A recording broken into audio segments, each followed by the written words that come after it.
I remember thinking, at least asking the question, like, is music part of the problem? Like, what is this and it was specifically under the terms of like medicators and the idea that medicators can be more than like medication or drugs or something.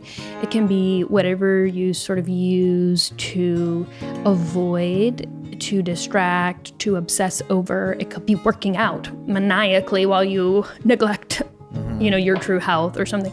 It can be sex. It can be like traditional addictions. It can be like faith. It could be perfectionism. Like, like kind of going with it that way. And I was like, okay, like is music kind of like one of those things for me that,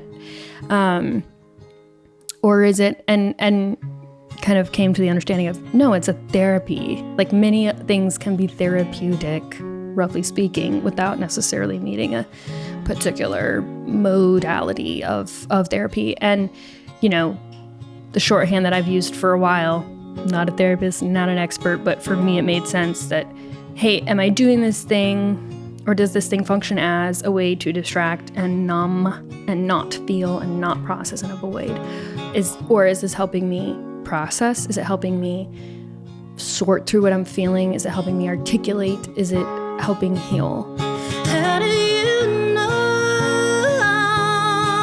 what the hell, which way to go when you don't want to be what you've seen and you still don't know half what it means?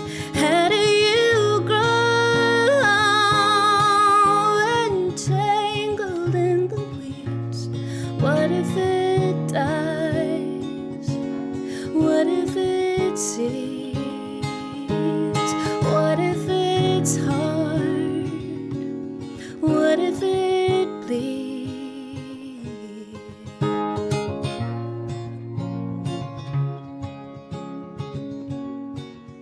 What was it then that made you decide to want to make it public, your story? It was bold. I took a lot of time to think about, it's like, whatever I put in the book. But I know a few of those things were, for example, a clearing of the record, so to speak, because one of the things that was on the table and was a reality was that I had been a part of this public persona, public group. We had our TV show, we had different things. People thought they knew us because we were telling them this is who we are and this is what we do. And, that we that is overly compressed anyway. Any band, any family, any group of people, there's the we. And it's like, yes, we understand everybody's individual in there. But I was the lead singer. I was one of the main, if there was an interview, I was probably speaking. And so there was a lot of things that I said on the record about our family, about our family's background, about the behind the scenes of what people were seeing and that was representing. Mm-hmm. We're a happy family. And we, people would ask questions that very clearly I'll just put it to me, I was not telling the truth. Mm-hmm. And it wasn't because I wanted to lie or I wanted to deceive. Yeah. Or do any sort of harm. It was like trying to keep on pretending. What we were saying in many ways was what we wished it was, or what we knew was going to be palatable to people. And if I wasn't admitting the truth of what I was going through to myself, there was no way for me to articulate that for other people. Mm-hmm. And the book was me finally admitting it to myself, taking the time to articulate that and process that as much as I had. The work goes on. And then it was shared initially with people that I knew who also were next to me in the story itself, my family members, my friends, people that there was a personal need to face either talk about these things if they wanted to, apologize for things, reckon with those things. And then I guess my thought was if I, moved to the other side of the world and never stood up in front of people and spoke publicly and I don't know, did something else with my life, maybe the need to go on the record wouldn't have been as strong, but I couldn't think about ever doing music again, ever doing an interview and be like, yeah, here I am, and not address years of a different story being told from my own mouth. Yes. And so it was like a reclaiming of my story, of my voice, all those things, and a clearing of the record. So that was just one element, but these things are they're personal and they're I think have value apart from how it makes me feel, but I just want to acknowledge like it's a complicated thing. And I thought there was good that it could do in other people's lives. And that was more of a hope and like a faith in a non-religious way, but just like a thought that this is something I need to do. And I'm going to trust that it is going to serve other purposes that I can't even necessarily imagine right now. Mm-hmm. And I've had the experience over the last few years since the book has been out in having that validated, that there are people who were living out similar types of stories to mine, and that me, my story, the book, whatever, in some way played a part in the change that they have made and the life changes that they have been able to escape or get out of, and that's extremely rewarding and validating. I can only imagine. I mean, just the reviews on Goodreads and Amazon alone bear that out. I mean, just the public, people just reaching out. And I'm sure that there were like more personal messages to you. Just so people who may be unfamiliar with Unspeakable, I mean, I don't want to put upon you, but like a brief summary of what the book's about. So people know what we're talking about. Yeah. So in 2022, that was a big year for me. I turned 30. I put out my first solo record. And then 6 months later, I put out this memoir called Unspeakable, Surviving My Childhood and Finding My Voice. And that record was called Brand New Day. And that marked a really big kind of before and after for me, because I had this previous life. Growing up as a teenager and then as a young adult with my family, I was part of a family band called the Willis Clan. I was the lead singer, the fiddle player, and wrote a lot of the material. We were homeschooled, Christian, and we also had a TV show. So there was like 2011-ish to 2016-ish. Those were kind of the big Willis Clan years, which in the course of up to then, 24 and then 30-year-old life, that's a pretty short window, but it had a lot of impact on people's awareness of me or the family or my story. I mean, it's high visibility. I think we can all agree. Yeah. And I was in the situation when I got out of that. I was like, the reality is for the rest of my life, I don't know when I don't know when someone's going to come up and have some version of the story that they've heard or they've got wrong or whatever, and it was just like, I can't put this cat back in the bag by any means. I don't have control over the story. I still don't have control of the story, but the only thing I have control of is, well, do I want to say anything? And so yeah, the book itself and that album in its own way, in a musical way, was just me kind of summarizing and sharing the parts of the story that I had not shared for all those times where I was up on stage and traveling and telling stories and sharing things. And, the reason why those things weren't being shared, why I didn't feel like I could speak about those things, is they were really hard and they were really dark and they shouldn't have been happening. And they happened for a long time. And my dad was really abusive in pretty much every way that a person can be. And for a long time and from a very young age for you, like as bad as it could be. So the book is fairly chronological. I kind of start in one of the really just moments where it was like, how did we get here? In that moment, I was like, I don't even know. What would I say? How did this happen? There's so much processing and work that needs to be done. And then just kind of went back to the beginning and traced my story through my childhood and my young adulthood leading up to those really crazy public years. And then a fair amount of the book was also just sharing the process of trying to recover, admit, integrate, lots of therapy, like all these ongoing efforts to just try to be a helpful, healthy, truthful person in a way that I hadn't before. And I got a lot of support. I think something since the book, I have put out a second solo record. I'm working on other writing projects, other musical projects. I want to make art of various kinds for as long as I'm alive. How exactly I'll hope to engage with the various industries in those arts, like TBD, but I have to do this. This is who I am. This is what I'm going to do. I love writing. I love words. I love music. And I think all those things helped save my life through those really, really hard chapters. And as I was saying before, like, I have been able to see some of the hardest things that I've been through, and then the very hard ongoing work of trying to heal from those things and make something beautiful. The fact that child sexual abuse is one of the things, like, I don't think there's ever a way where I'll be like, I'm thankful for that, or that was somehow now a good thing. Like, it's always a bad thing. It always will be a bad thing. And if there was any way for it not to happen, I would hit that button. That's not a choice that we have. So, like, the fallout of those things, the challenges that come from those things, what can I do? What is my ability to try to make as much beauty and good and change on the other side of that?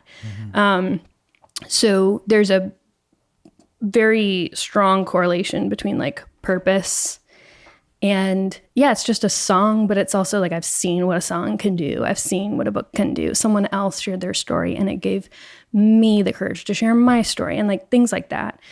And I remember another thing that I thought about with the music, but very much so with the book, is, well, how many people does it have to potentially help for it to be worth it? It was like one's enough, because I was that one person who felt seen by that other survivor account.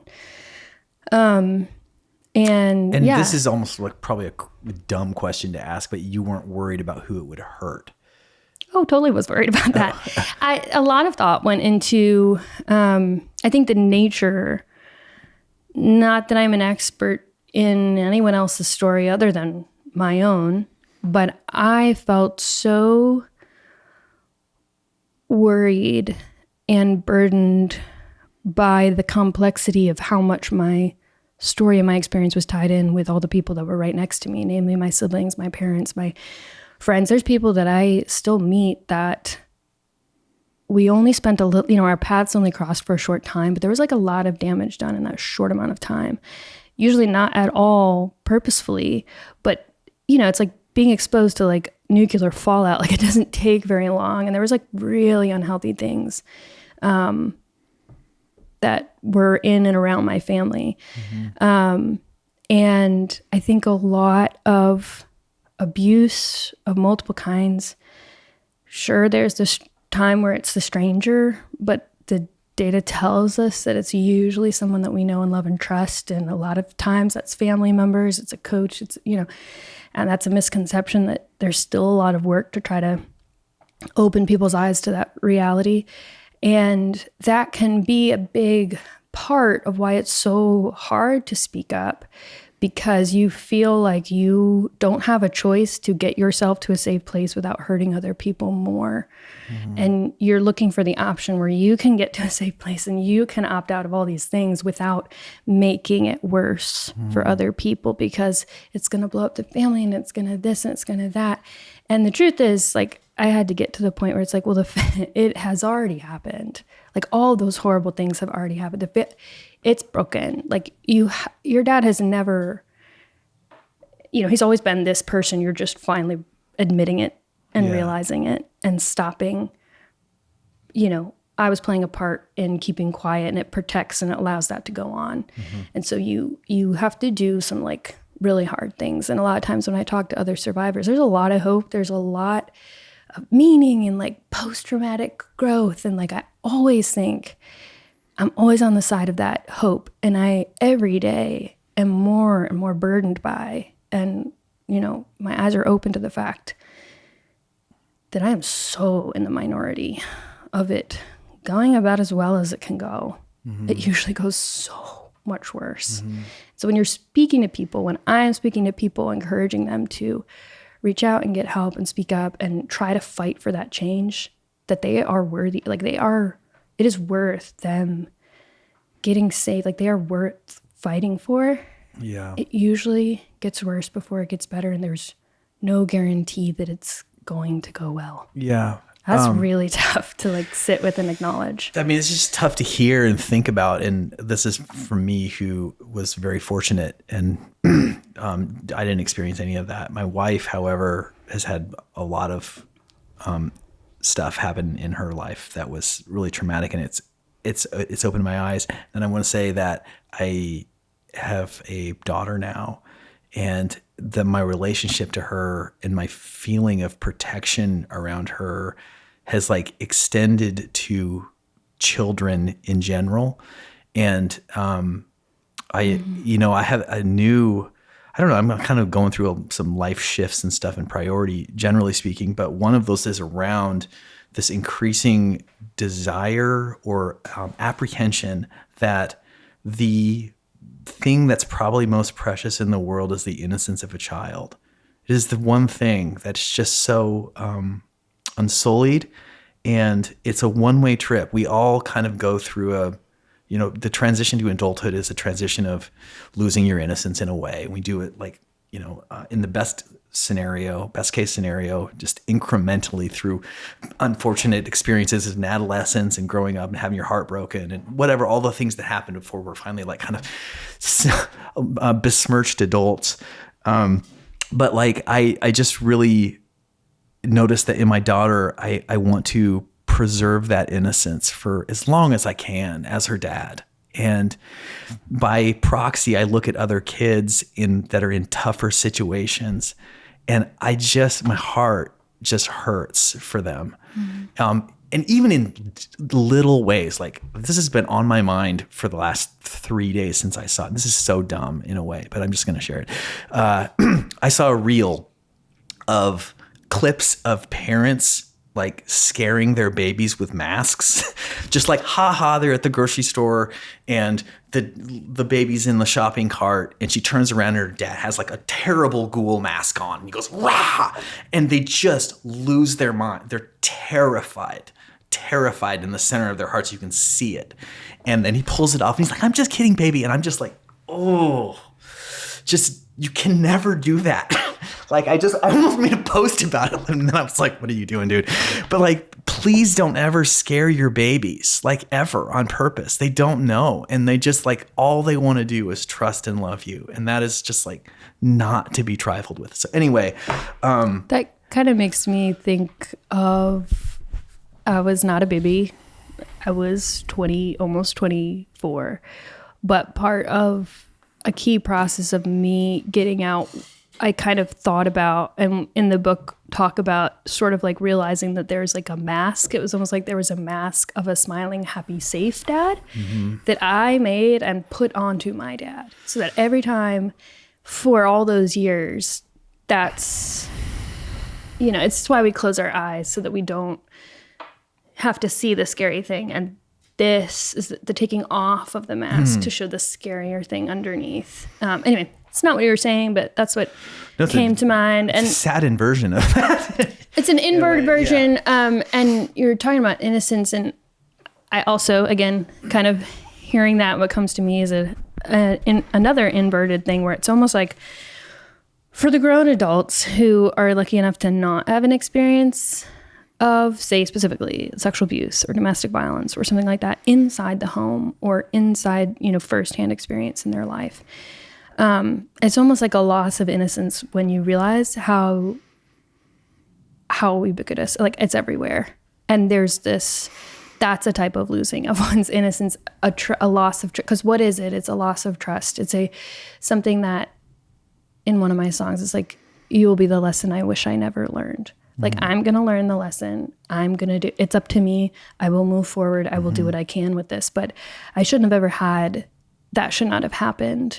Either that lesson shouldn't ever had to have been learned, or not that way, and I feel very passionate about, I do a lot of advocacy, and the book has been key in opening those doors to try to make change and help in the areas that I can. But I feel very passionately, like I feel like I can look directly into anyone's eyes and say, if you have not experienced childhood sexual abuse, someone that you know and love either has or will experience that. It's just pretty much a guaranteed fact. You may never know that because they may not ever tell you, but guaranteed you are always walking. Any group of people is a group of survivors, has survivors in it. Any crowd, any team, there's a moment in the book where I was kind of learning, you go from feeling like I'm the only one, or like our family is that, what's wrong with us that this would happen? Why is my dad this way? Why did this happen to me? And you realize, oh my God, this happens pretty much everywhere people are. And in different systems, it presents in different ways, and there's different enabling constructs sometimes. And growing up, would you meet other kids somehow, like whispered conversations, and find out that there was abuse in their relationships as well? 'Cause I'm asking, you had such a niche community, and there was a lot of, I think, purposeful isolation, especially towards the end, which was weird because it was kind of paired with us being most public. But being homeschooled, having a family business, family band, there weren't other coworkers outside of my siblings. There weren't other teammates or classmates other than, it was all the same. We even went from kind of more public, normal churches to like a home church, which, although it was more than just our family, it was only a few families. And at the same time, we were now in bigger rooms, like crowds, and some of it, like TV, you don't meet that audience per se when you're performing for them. We do, you don't have those conversations in a meet and greet, especially when I have my own mask of everything's fine. Now being in a place where I don't feel like I'm wearing a mask, and I've chosen to be extremely vulnerable, mostly because I've been extremely privileged and extremely supported. And it kind of feels like a karma thing. Like, this is part of my role, is to do as much as I can with this because I've been given this. It does invite a lot of people now will talk to me about really, really hard things. And I have to walk a personal line of what is potentially harmful for me to try to engage with, because it's just hard and it's going to be very triggering. How do you have the boundary to... Yeah. Versus being like, I actively want to do as much good as possible, and I do not want to, I would rather know, I would rather open my eyes, I would rather engage with the thing. Because there were people that I know love and care about me, but they just couldn't handle it and had to close their eyes and walk away. And that's part of what allows this to keep happening. So I don't want to be one of those people as much as possible. You kind of asked though, like growing up, and the short answer is no. Like within the family, there was a certain amount of awareness that grew and escalated over the years. I think it would be wrong to say by the end that it was such a shock and it was not known that dad was abusive. It was very much known. But a lot of my younger siblings were really young, and their awareness was like so different or non-existent versus us adults and me and my mom, that sort of thing. And like there was a time where I saw a billboard, and as far as I can recall, it was the first time I had a light bulb moment. It said, like 1 in 4 girls will be sexually abused. And it was like, is that me? It was a question in my mind. Like, does that apply to me? I didn't know if that word, I didn't know what the definition of that was. And if, you have an experience that, you had, I hadn't lost the memory of it. It just that you spend so much energy not thinking about it and pretending like it didn't happen, because that's, especially when I was younger, those were the default coping mechanisms. Here's a question. And obviously, as with any of these questions, you don't have to answer, and if you don't, then we'll just lift this from the podcast and no one will be the wiser. But your mom, I imagine, was one of the people that was aware that this was happening. And how did it, I'm just like, was there a process that you went through where there was like blame to forgiveness? Or you mentioned off the mics that you guys are close now, but how did that work itself out? Or did she not know? I think I even put this in the book, that, it's complicated. There's a lot of context and nuance. But when I was getting ready to put my book out, I had written it, shared it with family, but then I was like, I'm gonna choose to share this. And I understand that that's scary. It's scary for me. It's gonna be scary for some other people. And I want to hold space I want to work that out as much as possible. And I wrote Mom a letter, and we talked about it, and she became really supportive of me putting the book out. And I'm really grateful for that. It really means a lot to me because it doesn't, a lot of parts of the story don't make me look good. And it shines a light on like some really hard things for everybody in the family, including my mom. And for her to be supportive of me was, really a big deal. And that was a big moment because it really did kind of shift the narrative. Somebody now was going to speak about things in a way that was going to change what the public knew about our family. And there have been different times where, gather a group of people are going to want different things. So there was a period where there was family band, but without me, and some of the interviews and things, that was like really hard for me to, even though I wasn't participating, it of course affected me and I had thoughts and feelings about it. And we're a bit on the other foot now because I probably speak about it more than anybody else in the family. I just wasn't ready. I didn't know what I wanted to say. And so I just needed to do it in a method and a manner that felt right for me and most constructive and most useful. And for me, that was setting things down in a book because I really find it difficult we're having a longer form conversation. Like no interviews are this long on TV or radio. We can also edit things, like you said, like, okay, I don't want to go there or something, right? So there's a lot of control and like trust that I can have, that we can have, that isn't going to be present in the soundbitey world that we live in. And so I do find it is very critical and delicate to talk about, for example, like my mom, my brother, my dad, in ways that could just be chopped up. And to some degree, I'll just like point like the fullest context that I'm willing to give, that I have given, is the book. Mm-hmm. So not to do this like weird bait and switch sort of thing, but it's like, yeah, I've talked about that. And I always feel best when as much context is given as possible. Yep. Cause yeah, it's been an interesting journey. I hopefully am staying away from a blame sort of place. I think it's natural to go there.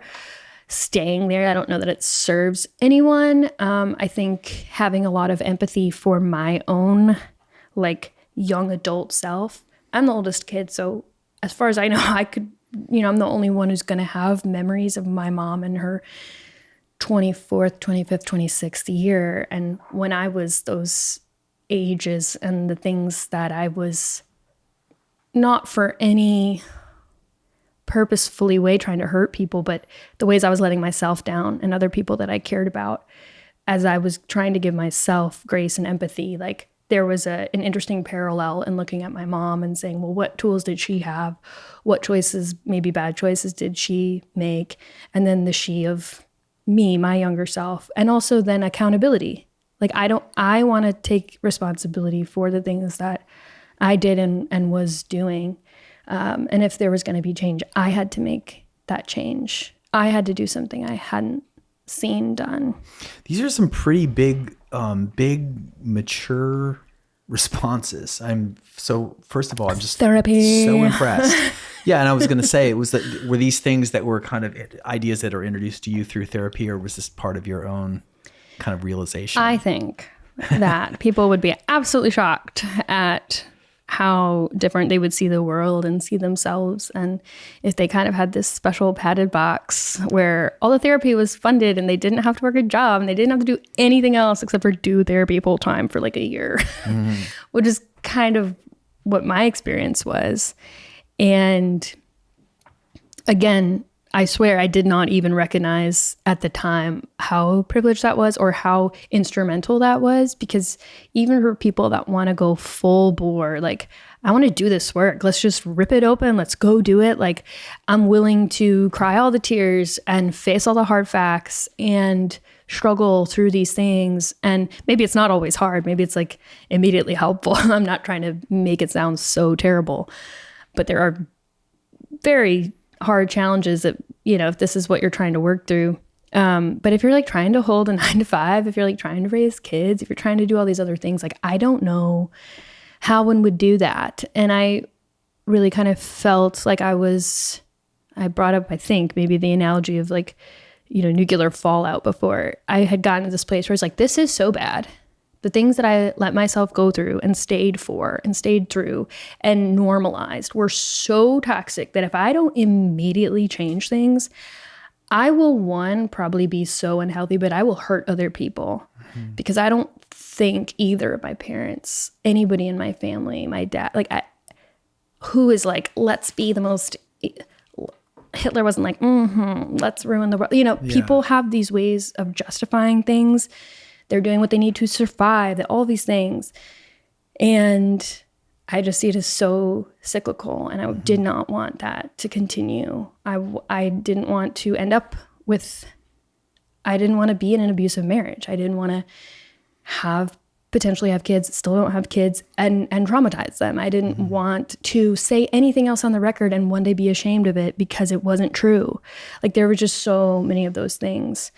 So I felt like I was sort of in the emergency room of life. Sometimes you're like, oh yeah, it'd be great to do this surgery or, you know, address this with our diet. This was like, no, this is so acute. We have to address this now. And that was the way that I kind of approached my therapy for a while. And shout out to some amazing folks at Music Cares, at the Aubrey Trust Fund, Music Health Alliance, Porter's Call, Onsite. Did I already say that? Like those are all places that are either based in Nashville and or support the music community. And it wasn't like I had some grand scheme when I was young, like I'll do music and then that will help me be valued in a way that people will help me one day when I need help. But when I have a fellow music friend that needs help, I'm so relieved because I'm like, okay, just the fact that you're a musician, I can offer you some of these same places because these things exist to help you. It's tough when it's someone that I really care about and they just didn't happen to learn music. Like that wasn't what they grew up with and that's not what they do. And there's still, of course, a lot of amazing organizations and people and doing work. But that was one of the defining things that was the doorway through which I got a lot of support and help. I don't view myself as being in the emergency room of life anymore. And it's a different kind of challenge of like, how do I fit in? Should I do an intensive? How many days will I need to recover from that? If I, you know? Well, one thing that seems to have remained was your relationship with creative work and your love of the arts. And if there are some words to put to that, I'd be curious to hear them. Like how, did you not, because this was, being creative was so associated with this dark thing that it's wonderful and curious that you would not have to, you wouldn't put those in the same camp and be like, I am just going to be a scientist now or work for UPS. Well, I think a lot of science is very interesting. I just think I'm too far behind on that. Not to disparage science. The ball has been dropped in that regard. I've loved to do higher education one day. I'm so forever mad that I missed out on that. But I don't know. There was a time these days. I've had so many people be like, college is like nobody goes to college to learn. I was like, I would have gone to college to learn. I would have found my people. There was a time I remember where I was trying to evaluate if music was part of the problem, like, just too much, like there's words like enmeshment and just, everything is mixed up and you're trying to like separate. Tease them out. Yeah. The necklaces are tangled. Let's try to untangle them. And I remember thinking, at least asking the question, like, is music part of the problem? Like, what is this and it was specifically under the terms of like medicators and the idea that medicators can be more than like medication or drugs or something. It can be whatever you sort of use to avoid, to distract, to obsess over. It could be working out maniacally while you neglect, your true health or something. It can be sex. It can be like traditional addictions. It can be like faith. It can be perfectionism. Like, like kind of going with it that way. And I was like, okay, like is music kind of like one of those things for me that, or is it, and kind of came to the understanding of, no, it's a therapy. Like many things can be therapeutic, roughly speaking, without necessarily needing a particular modality of therapy. And, the shorthand that I've used for a while, not a therapist, not an expert, but for me, it made sense that, hey, am I doing this thing or does this thing function as a way to distract and numb and not feel and not process and avoid? Or is this helping me process? Is it helping me sort through what I'm feeling? Is it helping me articulate? Is it helping heal? And the great news is there's like many, many things that, I mean, dance, therapy, movement, exercise, nature, and certainly art. And it was this relieving, clarifying thing for me, and saying like, thank you basically to art for being there for me. So your love for music remains, and you discovered that it was in the column of therapy, of the column of friend and not foe. Yeah, and I feel like I've gone even deeper headfirst potentially into being curious about that more and being like, well, why was I drawn to music? Well, what, and why were you drawn to music? I mean, were you assigned it because of the family situation? I guess when I ask that question, I don't know that I am looking for a particular answer so that I can, I don't know, check a box or have a like a talking point. I explore it as like, what will I find on the way, sort of an adventure-y thing. So I've written a lot of music on the themes of, well, where does this come from? Where does the love of reading come from? And there's a house fire in my background. So some early pictures and video and stuff have been lost forever, but there are some things that survive. Your one of your childhood homes burned to the ground in like 2004 or... Yes. I've read the book. Okay. Homework. Yeah, but there still remains plenty of like pictures and video of me, sitting next to my grandmother, my other grandmother, with a book open, and I'm pretending like I'm reading, or, I was surrounded by books and art and music. My grandma's an artist. My great grandma played organ. There was a lot of art that was not necessarily being pursued as a career, but as something that enriched one's lives and or was connected with family and or religion. My grandpa was a pastor, so a lot of those things stacked on top of each other. Or were, enmeshed for better or for worse. So like some of my dad's siblings died very young, and I was very young. So the concept of like the first exposure to death, we were talking about innocence earlier, and like, it's interesting, I think, to ask people, not everybody has the same background. Like, have you ever seen a dead body?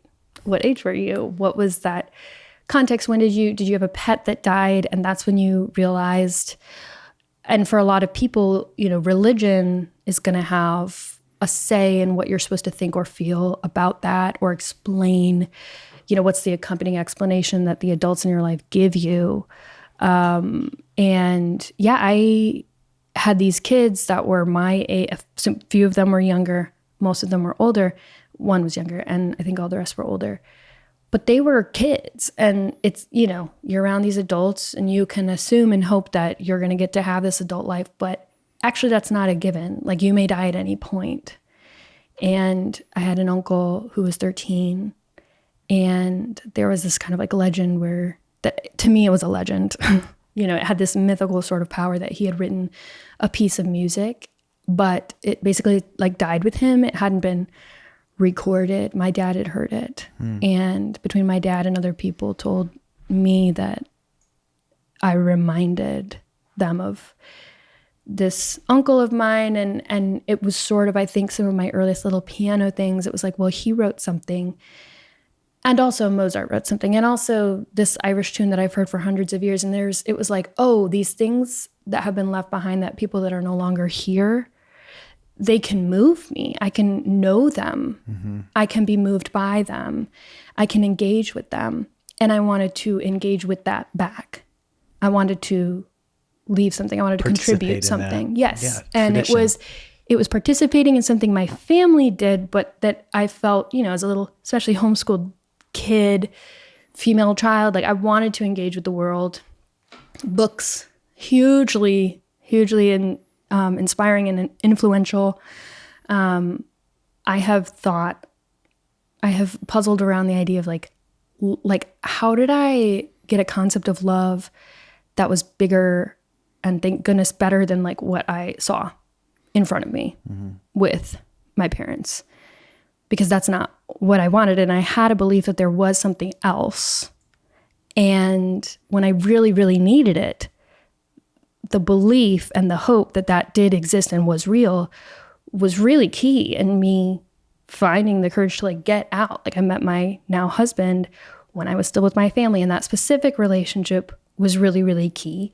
But all the other times, like I had to have a foundation where I could like recognize that or fight for that. And I look at various movies and books and I go like, thank you for, you know, helping shape model me. that. Yeah. Yeah. And the novel that I'm writing, I think one way to understand it is like a love letter to love stories, and the type of love stories that helped shape my understanding of love and the power of love to move us outside of what we think we can handle, you know, to really change us. I mean, it's also a great note to all of the creative people out there who struggle with feeling like what they're doing is a mere trifle. You know, it's easy for creatives to look at doctors, for instance, or, you know, people who do important work. It has always seemed like hallowed to me, like extremely honorable, extremely compelling, extremely important. And I think too, it's interesting that yes, like religious music was a big influence, but so was folk Irish music. And a lot of times you don't know who wrote that tune. The point is not who wrote it. That person may not, you know, they may have died thinking that no one else was ever going to hear or continue. And here, a few hundred years later, there's like a little girl on the south side of Chicago that's like being so shaped by learning those things. So, you know, it's not about you as much in that tradition. It's about a tradition that is living, that we pass on, and you meet sort of like the wizards along the way who, whether they're old and bearded or not, they're someone who has a knowledge and a skill, and they are open or receptive to a young person that's hungry to learn that thing and to continue on, and it gets passed very directly. And I think I was very shaped by that as well. There's some kind of analog that I'm going to clumsily articulate about being anointed and grace, this idea, and not to like drop a bunch of religious imagery on something that's like a scripture.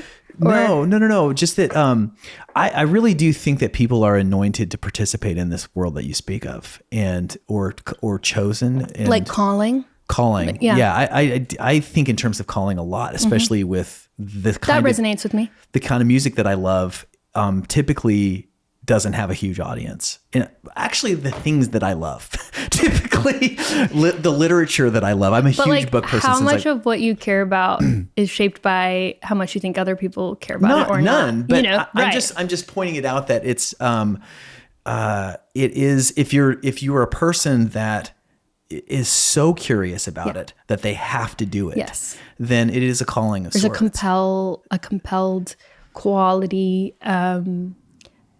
It really feels magical actually to me. And I sit maybe less with kind of a theological, spiritual, like I think I would engage with spiritual more in like spirituality and spiritual words and concepts more now through like love and the relationship with my husband or my dog or like my friends and like nature and art. Those are all the things that make me think that there's like definitely something more than just like this. Yeah. You know, this table. Right. This time, for this instance. Thing. Because we're like working with things that I really think we don't fully understand, you know, for better or for worse. And usually like I'm coming at that, it just makes me endlessly curious and endlessly fascinated, and staying in that space and feeling a sense of, you know, I may not be the biggest expert. I don't have to have the number one song. Like, I guess there's things that I wouldn't want to be closed off to. I think you can get kind of like pretentious about not wanting to be cool, not wanting to work too hard, that's not that. It's really, there's things that I just know I love this and I need this. And then, like if I'm sharing something, if it helps one person, is that enough? Like usually, Yeah. Like maybe that song was for that one person, and like being okay with that and realizing you really have nothing to do with the rest of it. Like it's so out of your hands. It is so out of your hands what may come of it years later, or on other side of the world, or inside someone's heart and mind. Absolutely. One of the things that I have no patience for is somebody judging somebody else's joy and saying Ooh, like, yes. oh, that's not worthy, or Yucking that's someone's just dumb, yum. or yucking someone's yum. What a cool way to put that. I'm putting that in my pocket for later. That's not from me. That's from the internet. Just at some passed point. it on. Thank you, internet, once again. But yeah, because it is so, we live in a world where people have such a hard time justifying being excited about anything. And there's, as soon as you dare to be excited about something, there's like a mob of people that come around and start shaking their fist at like why it's not worthy of your excitement, or what's wrong with it, or da-da-da-da. And I'm just like, my shortcut is that says more about you than it does for me. sure it does. Like you have to come at my thing that I love, and that is I don't know. I don't want to immediately like diagnose that person. It's just whatever it is, it's on. Well, I'm on your side. I'm just exactly, but I'm just a defender of the joyful. For sure. And as a person that's largely addicted to joy, my own joy and other people's, like been fortunate enough. Like this is an act of joy. Like being around you is an act of joy. I love talking about these things. Like it's so wonderful. I'm gonna leave and be like. And what's cool about it is it's permissive to other people. They're like, oh wow, there is joy in the world, and where's my joy? Like, what version of joy am I like most excited about? And if you sit for 2 seconds, with that question, I think anybody will have some clue about that thing that is drawing them forward for reasons they don't fully understand. And of all the modes of living to explore, that is the mode that I most not even am at home in, because it's largely uncomfortable and challenging, but it's the most exciting. I think so. We've talked a lot. We talked about the book, and then we've sort of been talking about like upcoming projects that are nowhere close to coming out. But the latest project that I did put out, Blooming, this is me trying to like, what am I accomplishing here? I leaned really hard into a lot of nature themes, and my first record, with distance looking back, it was like, that was about survival. What I did to survive, what survival means to me, what starting over means to me, not as in blank slate, let's make up a story. Let's study our history. Let's own all of that. And let's say, I am now drawing a line in the sand, this before and after, moving forward in strength and survivorship. That was the first record. Blooming is my second record. And to me, it's about not just surviving, but like thriving and coming into a new chapter of growth, healing, processing, like all those things. And I mean, some of the things that we're talking about, that I talk about in the book and everything, those things are further in my rear view than they ever have been. And I feel subjectively like I've lived a whole other lifetime in just a few years, being on the other side of all those things that defined like my first life, so to speak, you know, the before and the after of 2016. That was like leaving my family's house, and then, you know, speaking up about what was really going on, and saying like, this is my story, this is who I am, this is my voice, this is what I'm going to do. And I was really thinking, if I never speak again on the record, what do I want to say? If I never record another song in my life, what do I have to say? And it's such a different space to be in. Like, how do I do this for as long as I possibly can? How do I just say, this is who I am, this is my way of life, and I fully welcome and support the idea that there are things, people, places, and certainly art that I haven't discovered yet that I'm going to fall madly in love with, and I want to have a rich life for as long.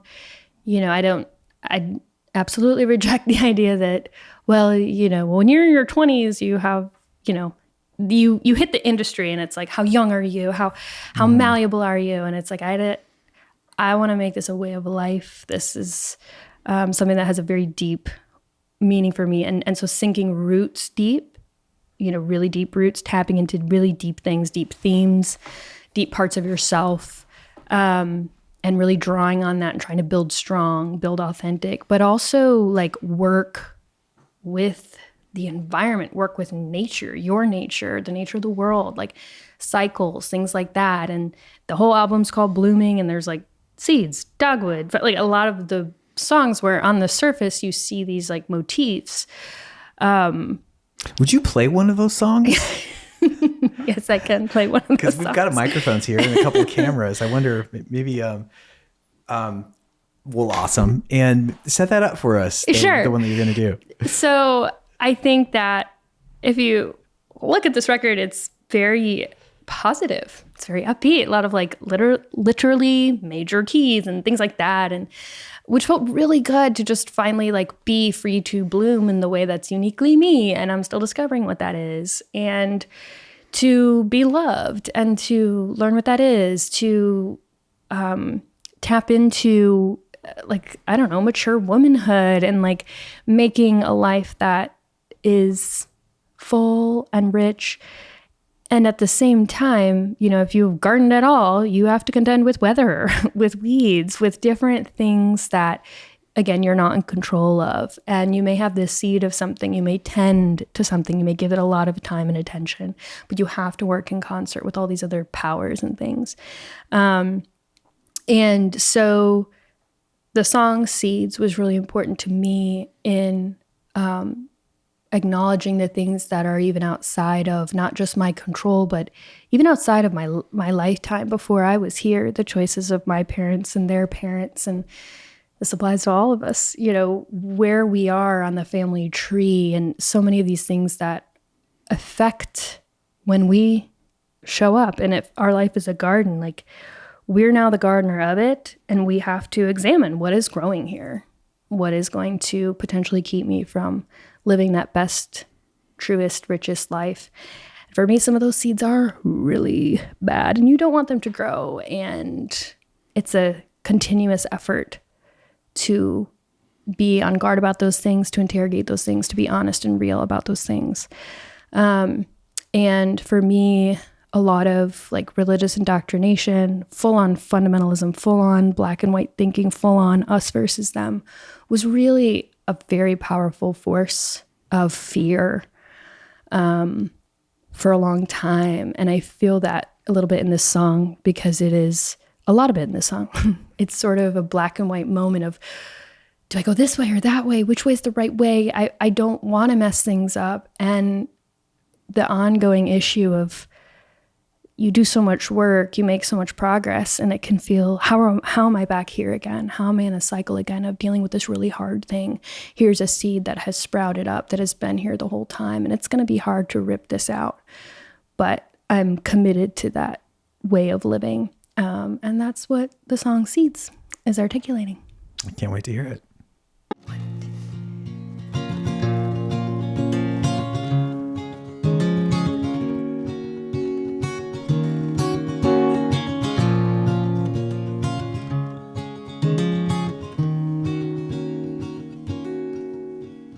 What if I don't want to sing anymore?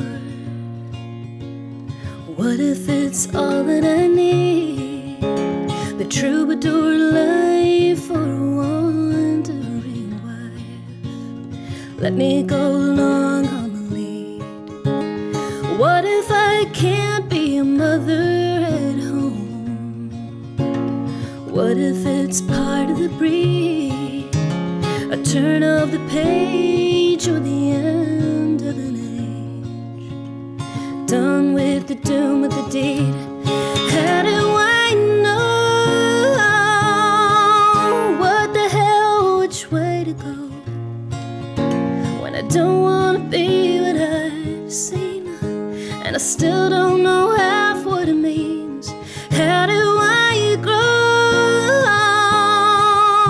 when I'm tangled in the weeds? What if it dies? What if it sees? What if I don't want to tell you my hurt over and over again? Hold the applause so they come to the cause found in the final amen. What if I can't say the ones that I love? No matter how hard I would try, the battle may break step that you take, drowned in the tears that you cry. How do you know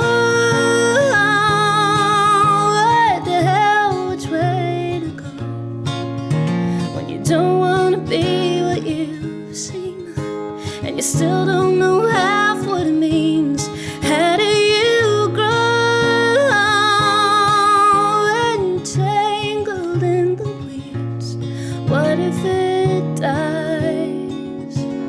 What if it seeds? What if it's hard? What if it bleeds?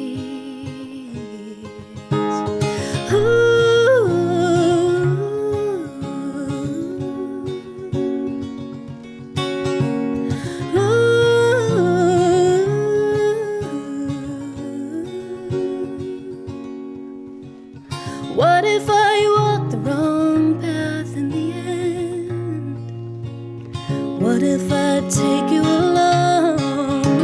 I hope I chose well, but it's too soon to tell whether we'll ever belong. How do we know what the hell, which way to go, when we don't want to be what we've seen, and we still don't know half what it means? How do we grow when I'm tangled in the weeds? What if it dies? What if it seeds? What if it stays? What if it leaves? What if it mourns? What if it grieves? What if it dies? What if it sees? That was fantastic. And if you at home were listening, you might have heard some baby chirps because my daughter was in the room, just transfixed. We're all about that next generation. I know. Inspiring. I am. It's so exciting, man. It's Future generations. it's so fun. Your daughter's so sweet. She's so Thank cute. you. We're adorable. we're in love. I'm a mess. I have no backbone anymore. Okay, well, I want to talk about a couple of technical things about music, and not even technical, but We should talk again because I want to talk to you about like books and writing books. I know. I totally want to write. We can talk about a lot of We can things. talk about a lot of stuff, and maybe we'll touch on that just a little bit. I am so much more comfortable talking about. I like talking about music from a philosophical and technical perspective, but like when people start talking about like the sixth cut on the third John Prine record, I'm just like, oh my God, it's so lame. I'm hopeless. Okay. But otherwise, I'm like, books are not like that. I can talk about books for all day long. Okay, then. When you're playing fiddle in particular, Okay, yes. when you're like getting yourself familiar, That's with my your instrument, by the way. I Guitar know is that. not my instrument. I know that. That's why I know that. Yeah, okay, so let's talk fiddle. But is there like kind of a go-to lick that you'll just kind of play to like I mean, I guess I have this like tick that if I pick up a fiddle, I tried to do it on that one earlier, and it's like a tuning that I immediately was like, I'm going home and detuning my fiddle because I've never thought to do that, and it immediately like spiked my curiosity, but I couldn't do my normal little lick to check if it's like in tune. But like licks are not as much a thing in the Irish thing. That would be, I guess, like bluegrass and Western or jazz or whatever. I don't know. I don't play those styles. There's still like there's little like a motifs tune that all like little soundtrack, little Irish tune, something. Nice. Yeah. I was just curious about that. And then did you have formal training? Like who taught you to get your wrist loose and those technical Crystal things? Plowman, thank you so much. Crystal Plowman is local here, and she's brilliant. She's brilliant with kids. I think she still teaches. She has kids of her own, and she worked so hard with me for, I don't know if it was a few lessons, a few like intensives where it was like, I don't know how to do vibrato and I don't know how to, I just have to get over the hump. I, at that point, had learned a lot of tunes, but I had my first fiddle lesson right before we moved away from Chicago from a local Irish fiddle player that our paths crossed again years later. There was a little bit of Suzuki, a little bit of like piano lessons, but it was very like nobody took to it really in the family. Mm-hmm. But we went to the Irish festival we had started Irish dance, and then our Irish dance teacher said, go to the festival, see the live music. And it just like, we could not stop dancing in the living room to these CDs. River dance. My brother Jair, that's a whole thing because he was probably most drawn to music and dance and then very talented in it and then worked very hard in it. And so he was like prodigy really young. And I was just like, oh my God, I want to go. Was he older than you or younger? No, he's less than a year younger than me. So for me, it was like I think the writing was like, well, this will be more my thing and reading and all of that. But I played fiddle and it was so hard for so long and I asked to quit and I wasn't allowed to quit. And I was glad that I stuck with it for sure. I mean, it's hard to be truly excited about something that you're not good at. For sure. It's tough. Like, how do you say, no, stick with the sport, stick with the music. I went to a fiddle camp. I met Miss Crystal Ploman. There's a few people that would just sit and tape tunes for me, for our family. And then we would go back and we would listen to it over and over and learn by ear. So most of it ear training, most of it through the Irish lens. Nothing super formal, which sometimes I was like, I just want a teacher, but you know, that's the way we picked it up. So how did you get so that you could kind of like, this is to me is so really Crystal, basic. she was trying to show me how to, cause like, Sorry, also, at home, what I'm doing, if you're just listening, were you trying to pick up tips for playing fiddle? Yeah, totally. Yeah, absolutely. I am. There's just like fiddling in particular is so much about your right wrist. And actually, have you seen video of me play fiddle? Is your wrist pretty stiff? Don't look at my wrist hand. No, my problem is I'm so far up on the bow. It's obnoxious. Like it's wrong. It's wrong. Like it's really wrong. A lot of the Irish players like don't have good technique. Yeah, no, I know that. I mean, she has to know this, but like one of my favorite, she was so influential for me. She's from Chicago fiddler Liz Carroll. You know, like the way this is her wrist hand. And I'm like, I don't know how she does that. It's amazing. She's great. Love her. Her bow hand is perfectly fine. Mairead Nawini from Alton, I saw her a couple years ago after not seeing her for a while. And I was like, oh, my bow hand, that's where I got it. Cause she's like kind of up on the bow and then I just took it way too far. So like my technique is not great, but I do know how to, you know, this hand is pretty traditional looking. We don't have like this going on, but you know, it's loose. We've got that going, but there's lots of things that are still wrong with it. Well, I mean, this is a point of entry to like an endless conversation about the very parts of music I love talking about, which is namely your personality in music is really connected to your bad technique. That because it's connected to your limits. Bold of you to say. I don't think you're wrong. No, I mean, I think about. Here's one of my favorite guitar players, and many people's favorite guitar players is David Rawlings. Not the most amazing technique in the world, and part of the reason why, I mean, it's great, but it's not like Brian Sutton or like Brian Sutton is like there's a speed demon. There's a savant level of like could play anything. I'm not at that. I think the singer-songwriter, the folk musician, like there's a lot of room. You really are, like part of it is like your imperfections are kind of like why you're here. Like I know there's things that I can't sing, but this is what I can sing. And maybe there's a range of things that I can sing. But like I try to think about like what's the art that either I want to make the most or like only I can do. And I'm most drawn to that stuff, I guess. It's like I guess I could sing jazz, maybe some. I'm not drawn to that. And or that, I found the things that really kind of suit. That's not where the mysterious spark draws you. I mean, yeah, and I think maybe it was when I was binging listening to some of your other Morse Code podcasts. But I think a theme that I've heard come up, and I talk to my other musical friends about this, is like right on the edge of what you know and what you can't do. Like, oh, I can't play that instrument. Yeah, but when you pick it up and then like there's an idea that comes to you specifically because you're trying to plunk around on an accordion. Yeah. Like, and it's appealing because there are certain things that you do have to get over the hump, but you have to become somewhat competent. Like, and then you know it. And then you get to the edge of what you don't know. And it's like a new horizon. And you're like, I wonder what this clawhammer banjo does. I wonder what this, and it's fun. Or you do a different tuning. And that's just like a fun trick to just keep exploring. And I do wish that I played more instruments. Well, like you said, when people. You had the detuned, my fiddle is detuned right now. And you're like, oh wow, I got to go do that. And my connection to that is just like, I'm, I'll drop D. Okay. I'll get crazy, but otherwise it's missionary only, standard tuning. Dadgad. Have you not played in Dadgad? I used to. When I was younger, fun. I did it. And then I just like, whatever, I got more interested in just writing like really crafted songs, and I didn't care about, and also I was playing in a bluegrass band and super serious about it. Okay. Here's a story. Like, I think that technique, the pursuit of technique, is really an important part of every serious musician's journey. I think we should have a relationship to it.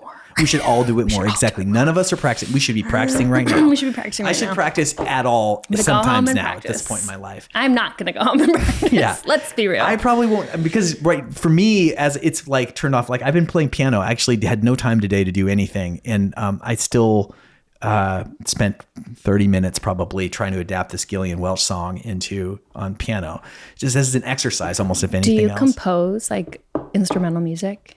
I not anymore. I did when I was younger. I was like classically trained in school, and I still think in music theory. On piano and guitar, or yeah, on piano. Except I had a really bad piano teacher growing up, and in the sense that like I had to learn scales and stuff, but she never. Or I'm just dumb. That's probably more true, but I had to learn scales like, C major scale, D major, circle of fifths. That expression was never said aloud. I never knew what a circle of fifths was. And maybe that means nothing to you too. I don't know. I mean, I know what it is, right? But you're just saying like leading with I never theory. learned the relationships between chords and why your first chord in a major scale is always major, second chord is always minor, third chord is always minor, fourth major, fifth major, sixth minor, seven diminished. These things are like so back, like fundamental to all. I didn't learn any of that and stuff until I went to college. And maybe that was good, because my very first day of music theory in class, it was like a bomb exploded in my heart. I was just like, where you came alive and you were excited? Absolutely alive. I was so excited. I was so excited about all the possibilities that music It's like you saw the solar system for the first time. Exactly. I was just like, this is like the secret information I've been waiting my whole life for. The Illuminati is real. And then at that time, I was also really into fish. And so there was like, they have some that's things about fish. The band Fish. Okay. Yeah, also, and fish. But it was more saving salmon in the Pacific Northwest. Leftover salmon. Yeah.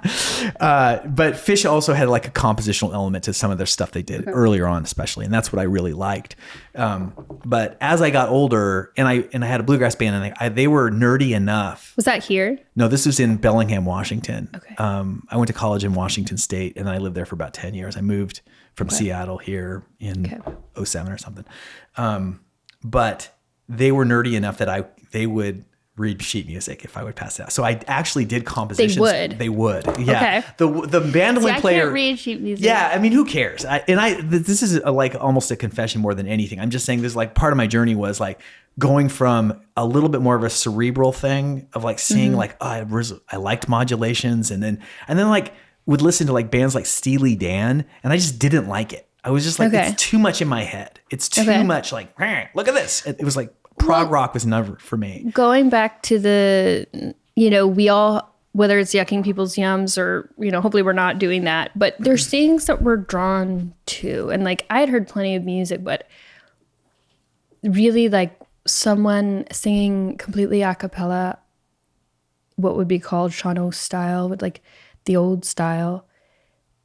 And just like, I don't know, did Gandalf just walk in the room? Like, something really so primal, magical. And then like for me, going to Ireland was like an extension of that. I was like, oh, and like a sense of a tradition and an art that feels very tied to the land and feels very tied to story and like suffering and joy in the face of suffering and things that are like passed down under duress. And like, I don't know, all those things just kind of like really made sense. And I think whether someone's explaining it to you, the theory behind it, the details behind it, or whether you just absorb it and know, and there's like a recognition of like something about this calls to me, like the calling, is it like I have a calling, or is it like this is calling to me? I think it's more like that. Yeah.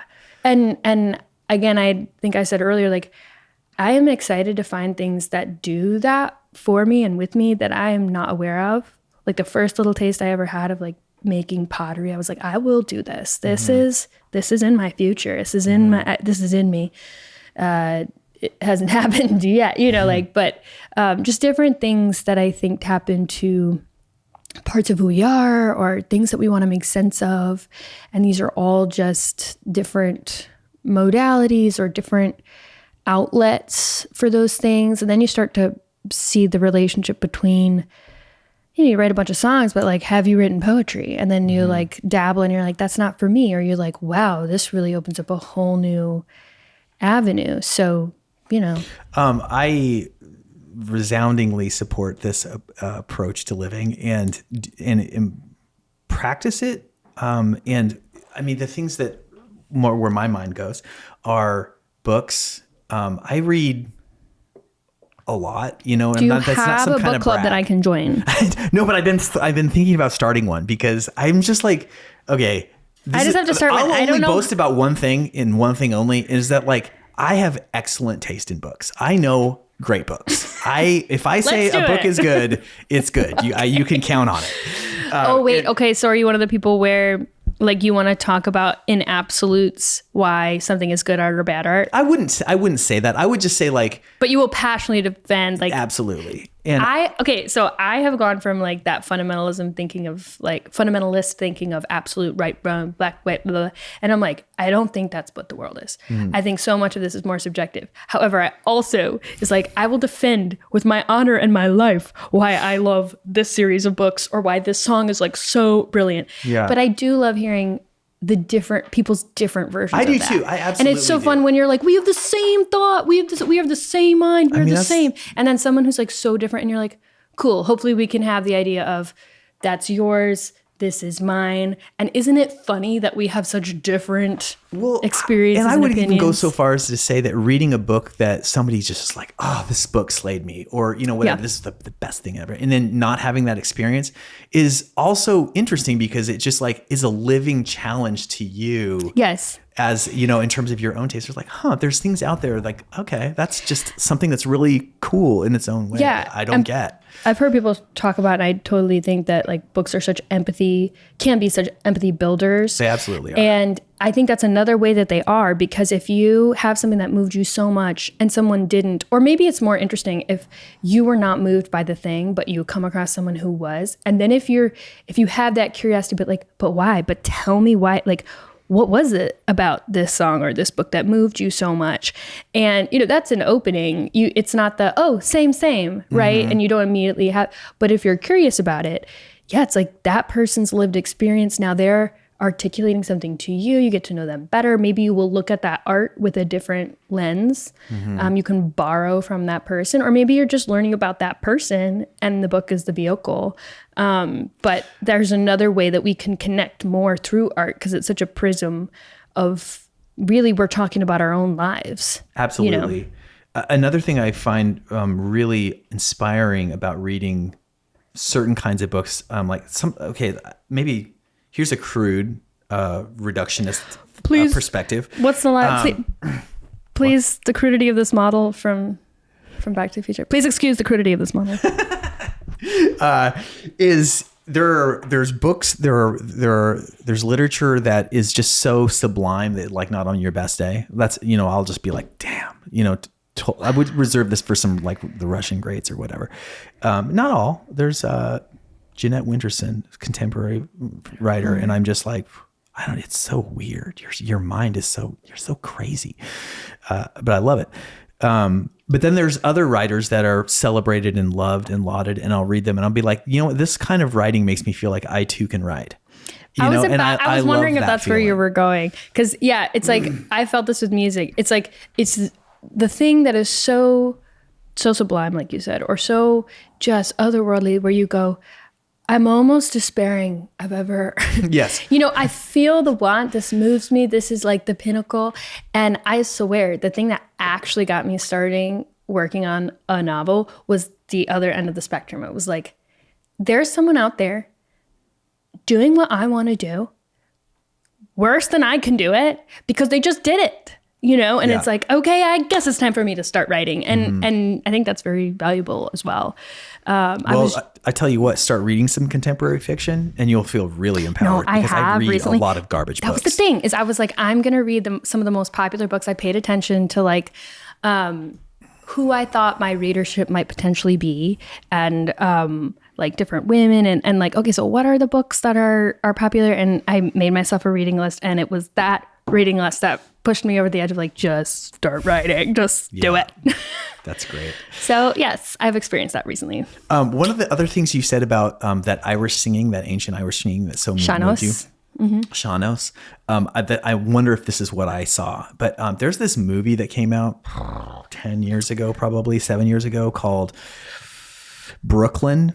What a terrible name for a movie. I love that movie. You saw it? You know what I'm Yes. talking about? That scene. Do I have a friend in that movie? Maybe, I can't remember.